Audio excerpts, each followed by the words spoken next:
Hey Internet, so I'll just like to give you a quick update. We're a couple of hours in and started taking it apart. It won't start. I mean, the seller did tell me that the button was dead, but he did mention that if you short out the starter solenoid, then the starter does kick in, and he's right, it does.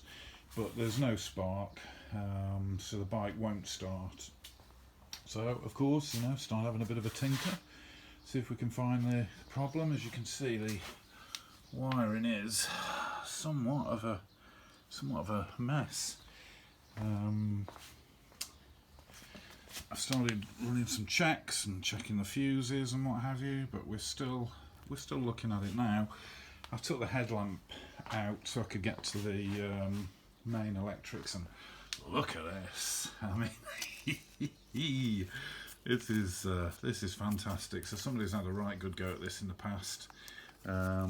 It's shorting all over the place. The indicators either work or they don't, and I'm just going to have to work through them, find out what number 4 there is supposed to be attached to.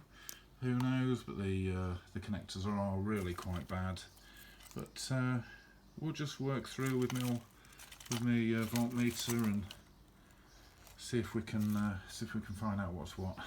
I'll update in due course.